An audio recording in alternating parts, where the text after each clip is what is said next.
Are you finding yourself in an anxious avoidant trap relationship and maybe feeling like there's constantly this push pull dynamic?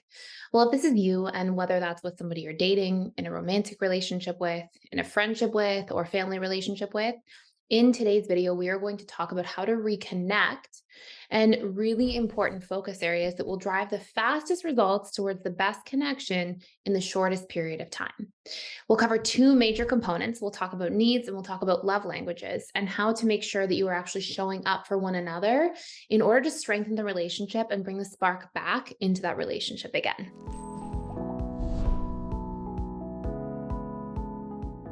So, first and foremost, one of the things you want to understand about any relationship between two people is that the exchange of needs are sort of like the lifeblood of the relationship.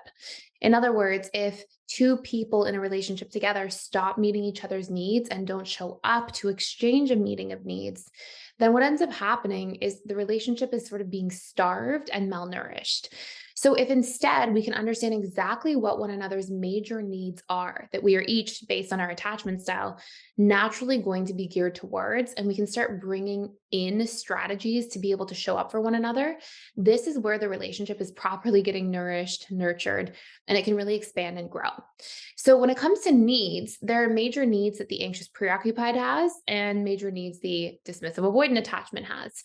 And while we first, in the dating and honeymoon stages of a relationship, can feel really connected to people because of limerence or lust or attraction, ultimately, for the relationship to actually sustain itself out of the honeymoon stage, going into the power struggle, the stability, all those future stages, we have to be able to do the proper watering of the relationship. Like, we have to water it so that it can grow. And if we're not doing that, this is where we're going to feel like everything kind of shrivels up and fades away. So, some major needs that are really important, and by the way, you can still bring these needs into the dating and honeymoon stages of relationships. It will only strengthen them, but it's extra important coming out of that infatuation phase when we're trying to really deeply build with somebody. So, the big needs that the anxious preoccupied has in a relationship are for certainty, consistency, love and reassurance, presence, like not gifts, but like actual presence, somebody to be present with them, to be seen and heard and to be understood. And the more there's a sense of validation and encouragement and inclusion, these are other really big needs the AP tends to have. So, what happens usually is in the dating and honeymoon stages, some of these needs can be met to various degrees. But when we get into the power struggle, these tend to be things that dismissive avoidance will pull away from. And it can leave the anxious preoccupied feeling more triggered. In turn, the anxious preoccupied will try to cling on to the relationship. And this will end up violating the dismissive avoidance big needs. And, what's really interesting is if you watch this trigger pattern, I have a whole course, by the way, just on this that you can check out for free for 14 days. We're doing a 14-day trial to the personal development school for a limited time, which gives you access to all the different courses. And in this course, and I'll put the link for the course down below, it's all about it's called How to Repair Any Relationship. And we talk about primary and secondary trigger patterns. And you'll see this. So what a trigger pattern is in a relationship is where one partners or party of the relationship's biggest trigger and how they react when they are triggered triggers the other party of the relationship's also biggest trigger. And how they react to their own biggest trigger re-triggers the other partner's biggest trigger. And this can go around and around in cycles. And you see this as, like one of the clear parts of the anxious avoidant trap is that the AP, when the DA pulls away, the AP's wound of abandonment is triggered. They cope with that wound by trying to hang on tightly. When they hang on tightly, it triggers the dismissive avoidance biggest trigger of feeling trapped. And the dismissive avoidant, or one of their biggest triggers at least, they then recoil and try to pull away and like maintain their autonomy. And when they pull away, it re-triggers the anxious preoccupied's biggest wound of being abandoned. Then they hold on. Then the person gets triggered with being trapped. Then they pull away, and it just goes around and around. And so what's really interesting about this is when we actually learn to just respect each other's needs and understand each other's needs ahead of time and communicate about them and like actually make active strategies earlier on in the relationship to meet these things, it's almost this emotional immunity to ending up in these trigger patterns. So when the AP, when the DA is making an effort to give some like consistency and reassurance, they also are not going to see the AP cling too much and then, sort of invade or like violate their need for freedom. And it's not that APs intend to violate at all, because a lot of times they're actually just looking for interdependency. But if you look at the AP and the DA, APs are skewed more towards codependency, and DAs are skewed more towards counterdependency. And so they sort of pull on those components of each other too much, and both feel invaded by the action or inaction of one another. So, these big components here, I'll go to the DA's needs in just a moment. But again, I'll put that course link down below as well, for 14 days for free. But it's all about how to resolve trigger patterns through reprogramming, but also through learning to meet needs. So you'll see these big components for the anxious preoccupied. They need these elements of consistency and love and reassurance. They want to be seen and heard and understood and valued and wanted.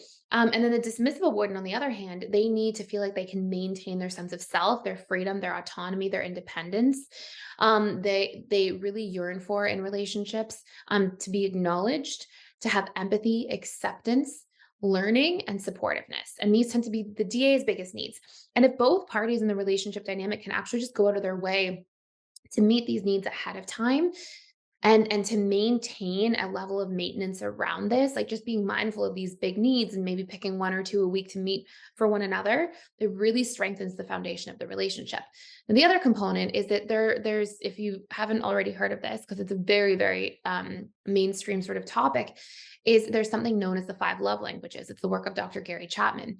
And the different love languages for each of these two styles, the DA and the AP, tend to be quite different. So the dismissive avoidance biggest love languages, and this is not a one size fits all, this is like the general patterning of DAs, they tend to have higher needs for acts of service, words of affirmation, then gifts. If you're not sure what acts of service is, it's like doing things that are in service to your partner. So it means taking them to the airport, cooking them breakfast, tidying up for them, so these are acts of service. So acts of service, words of affirmation, gifts, then quality time, and then physical touch.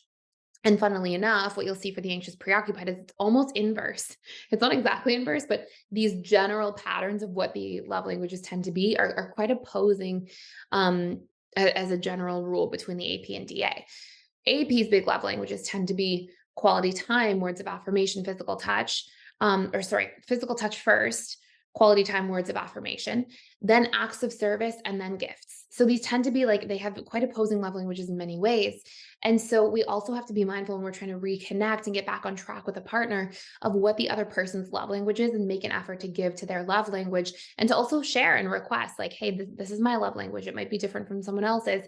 Share that with them, give them strategies and actions for what it looks like for your love language to be met, and request that in your relationship. So if we are, being mindful of each other's needs, we're coming up with strategies to meet one another's needs and making a big effort to do that. And then we're also communicating and sharing about our love languages and making an effort to meet those. This is how we will really solidify and strengthen that foundation in a romantic relationship with somebody.